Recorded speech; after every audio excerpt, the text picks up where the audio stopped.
Myanmar और Thailand से भूकंप जो आया था उससे भारी तबाही देखने को मिली है। म्यांमार भूकंप से तकरीबन 450 से ज्यादा लोग जख्मी हुए हैं। 150 से ज्यादा लोगों की मौत हुई है। म्यांमार में भूकंप से 800 से ज्यादा घायल हुए हैं। बैंकॉक में 10 की मौत हो गई है, 16 घायल हैं। 101 लोग लापता हैं। बैंकॉक में भूकंप के बाद राहत बचाव का काम लगातार जारी है। भारी तबाही के बाद बैंकॉक में इमरजेंसी घोषित कर दी गई थी।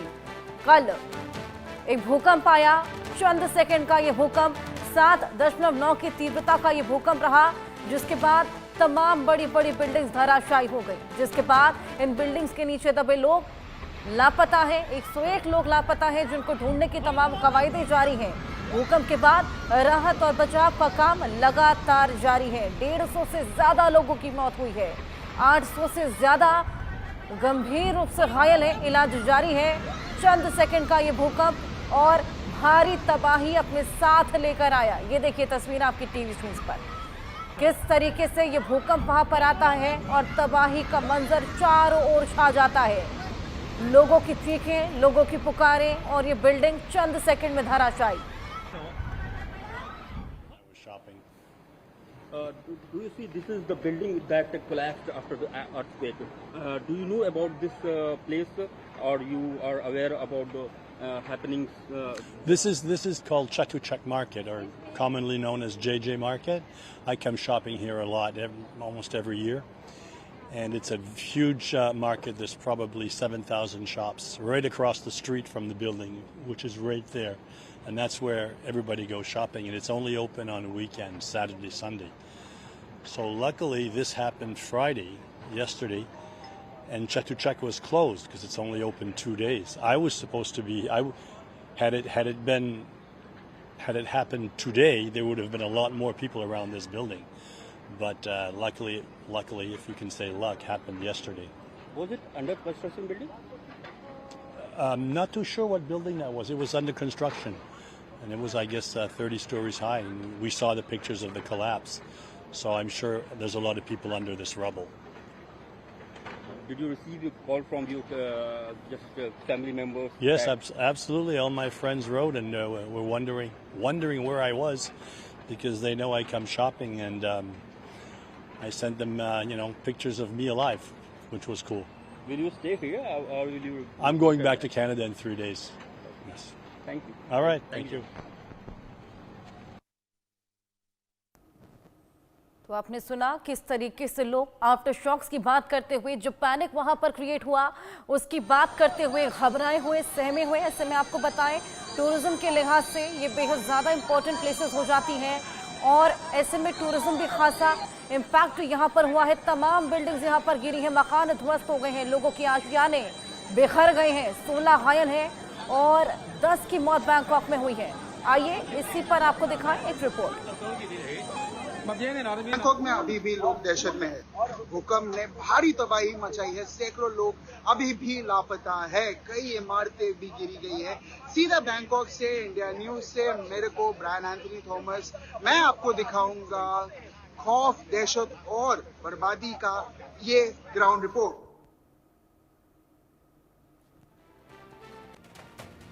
ये तमाम तस्वीरें हम आपको दिखा रहे हैं।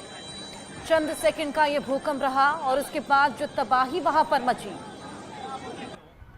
वो लोग भुलाए नहीं भूल पा सकते। ये देखिए, ये बिल्डिंग किस तरीके से वहां पर चंद सेकंड में पूरी तरीके से ध्वस्त हो चली। लगातार वहां पर रेस्क्यू ऑपरेशन जारी है। डैमेज कंट्रोल वहां पर करने की तमाम कवायदें भी जारी हैं। इमरजेंसी भी वहां पर घोषित कर दी गई।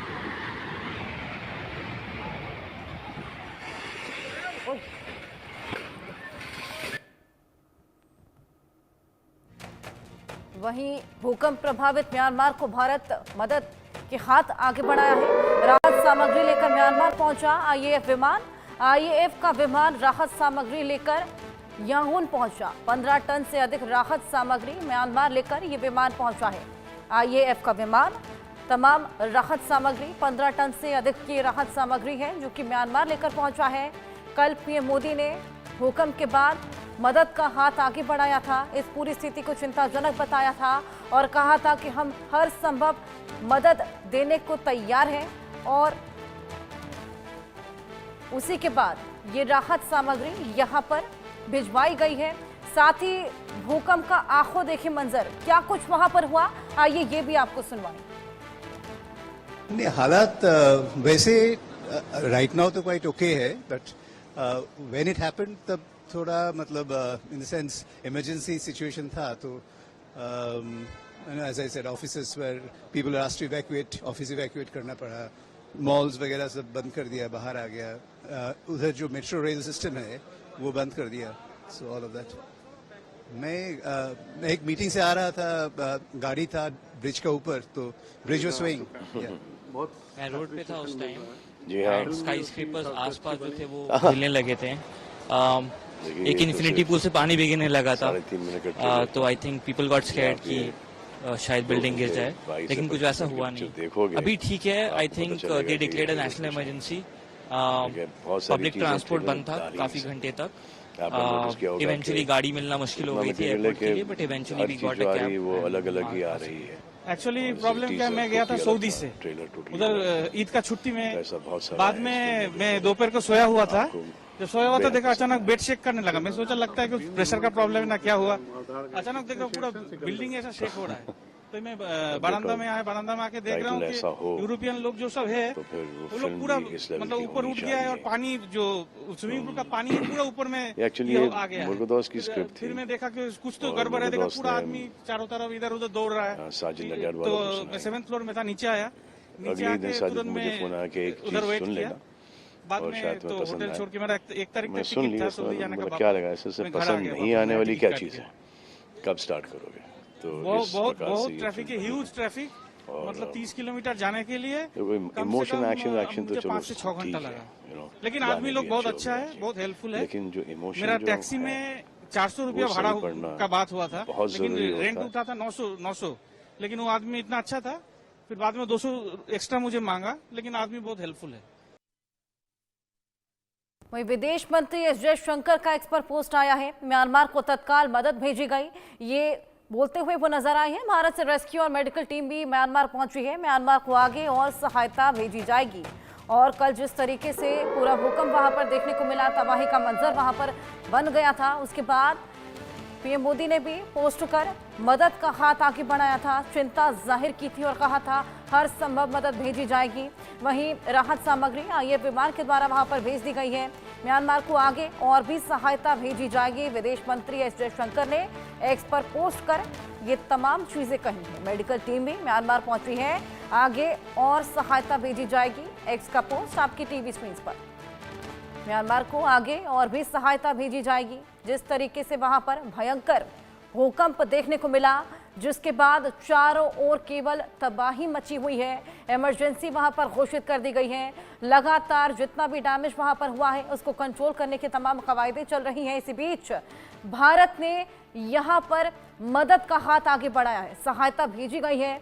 म्यांमार को आगे और भी सहायता भेजी जाएगी। ये एक्स का पोस्ट एस जयशंकर का।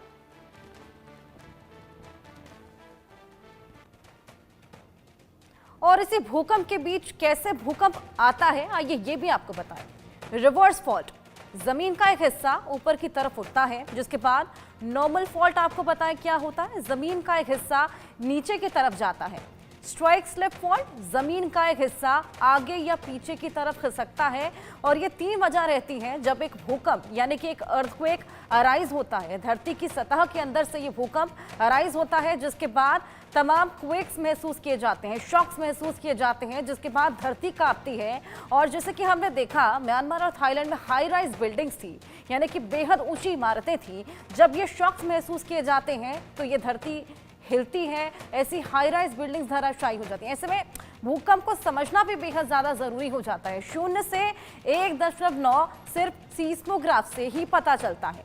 ये हम आपको तीव्रता बता रहे हैं। ऐसे में 2 से 2.9 ये हल्का कंपन माना जाता है। 3 से 3.9 कोई ट्रक आपके नजदीक से गुजर जाए ऐसा शॉक महसूस होता है, ऐसा असर होता है। 4 से 4.9 खिड़कियां टूट सकती हैं, दीवारों पर जो टंगी फ्रेमें हैं वो गिर सकती हैं। ये हम आपको रिक्टर स्केल के हिसाब से बताने की कोशिश कर रहे हैं, पैमाने के हिसाब पर कहाँ बैठती हैं। 5 से 5.9 फर्नीचर जैसा भारी सामान तक हिल सकता है। 6 से 6.9 यानी कि इमारतों की नींव दरक सकती है, ऊपरी मंजिलों को नुकसान पहुंच सकता है। और 7 से 7.9 इमारतें गिर जाती हैं, जमीन के अंदर पाइप फट जाते हैं। कुछ उसी तरीके का भूकंप कल भी महसूस किया गया था म्यांमार, थाईलैंड में, जिसके बाद इमारतें गिर गई। 8 से 8.9 इमारतों सहित बड़े पुल भी गिर जाते हैं। 9 या फिर उससे ज्यादा कोई मैदान में खड़ा हो तो उसे धरती लहराते हुए दिखाई देगी। यानी कि रिक्टर स्केल के हिसाब से क्या तीव्रता और कितना उसका एहसास आपको होगा, ये हमने आपको समझाने की कोशिश की। ग्राउंड जीरो पर क्या हालात थे, आइए वो भी आपको समझाने की कोशिश करते हैं हमारी रिपोर्ट के साथ। अभी हम बैंकॉक में है और बैंकॉक के 33 फ्लोर ऑडिट बिल्डिंग के बाहर हम खड़े हैं। कल एक बहुत ही खतरनाक अर्थक्वेक आया था जिसका प्रभाव बैंकॉक में भी गिरा था। और इसके तहत क्या हुआ था कि ये जो पीछे आप देख पा रहे हो, एक 33 फ्लोर्स 33 स्टोरी ऑडिट बिल्डिंग गिर गया। उसमें काफी लोगों की जान गई, 100 से ज्यादा लोग घायल है। जो 100 से ज्यादा लोग अभी भी पुलिस जो अथॉरिटीज है वो देख रहे हैं अगर उनको निकाल पाए। यहाँ अगर हम आपको एक्सक्लूसिव तस्वीरें दिखाएं तो आपको अंदाजा हो सकता है, आपको आइडिया हो सकता है कि कल क्या हुआ था। कम से कम 30 लोगों की जान गई है इस बिल्डिंग कोलैप्स में। 60 से ज्यादा इंडिविजुअल जो है उनको बहुत ज़्यादा इंजरीज हुई थी और उनको हॉस्पिटल शिफ्ट किया गया था। फिर उनके बाद 100 से ज़्यादा लोग को अभी भी वो डेब्री में, ऐसा माना जा रहा है कि डेब्री में या रबल में अंदर फंसे हुए हैं। तो पुलिस, जेसीबी, सारे लोग जो अथॉरिटीज़ है सब एफर्ट्स ले रहे हैं कि ये जो अगर लोग जो फंसे हुए हैं शायद अंदर उनको निकाला जाए।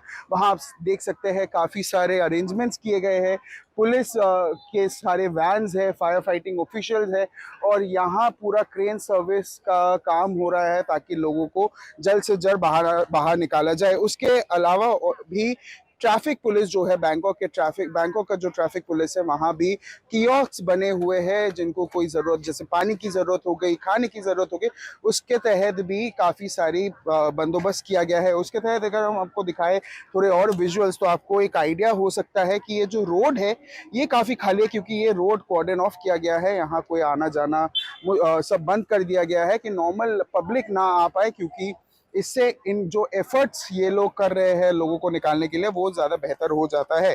इसके तहत आप ये भी देख सकते हैं कि नॉर्मली बैंकॉक में काफ़ी ज़्यादा ट्रैफिक रहती है, बिजी एरिया है, बिजी जगह है, तो ट्रैफिक का काफ़ी ज़्यादा प्रभाव पड़ता है। पर ये अर्थक्वेक के बाद जो ट्रैफिक कंजेशन है वो भी काफ़ी कम हुआ है। ट्रैफिक बहुत ज़्यादा रिड्यूस हो गई है क्योंकि लोग बहुत डरे हुए हैं, लोग घर से अभी बाहर भी नहीं आना चाह रहे, काफ़ी लोग शॉक में है, काफ़ी लोग शेल्टर्स भी ले रहे हैं और यहाँ जो कियोस्क बने हैं वहाँ जाके भी वो लोग शेल्टर्स ले रहे हैं। मैं इंडिया न्यूज़ से बैंकॉक से कवरेज। म्यांमार में भूकंप के बाद क्या मंजर है उसकी तस्वीरें हम आपको लगातार दिखा रहे हैं और यहाँ पर मरने वालों की संख्या भी बढ़ गई है। अपडेट्स लगातार हम आपको दे रहे हैं। भूकंप से अब तक 694 लोगों की मौत हो गई है। भूकंप से 1670 लोग घायल हैं। इलाज लगातार जारी है। इस आंकड़े को देखकर आप अंदाजा लगा सकते हैं कि भूकंप कितना भयावह था। चंद सेकंड का ये भूकंप और 694 लोगों की इसने जान ले ली। 1670 लोग बुरी तरीके से जख्मी हैं, घायल हैं। इलाज उनका लगातार जारी है। तमाम घर, तमाम आशियाने, तमाम बिल्डिंग्स, तमाम पुल वहां पर बुरी तरीके से धराशायी हैं। डैमेज कंट्रोल करने की लगातार कवायदें वहां पर जारी हैं। बेहद भयावह भूकंप रहा है। 694 लोगों को अपनी जान इस भूकंप के चलते गंवानी पड़ी है और उसी तबाही का मंजर हम आपको यहाँ पर तस्वीरों के थ्रू दिखा रहे हैं। क्या कुछ लोगों ने कहा, आप बीती उनकी क्या रही, क्या उन्होंने वहां पर महसूस किया था, ये लगातार आपको बताने की, समझाने की कोशिश कर रहे हैं। 694 लोगों को इस भूकंप के चलते अपनी जान गंवानी पड़ी है। चंद सेकंड का ये भूकंप आया और अपने साथ भारी तबाही लेकर आया। ये देखिए, ये तमाम तस्वीरों के जरिए हम आपको दिखाने की कोशिश कर रहे हैं कि भूकंप से क्या कुछ वहां पर हुआ था, क्या मंजर वहां पर बन गया था, किस तरीके से बड़ी बड़ी बिल्डिंग्स वहां पर ध्वस्त हो गई थी। इमरजेंसी वहां पर लागू कर दी गई है। लगातार डैमेज को कंट्रोल करने की तमाम कोशिशें जारी हैं।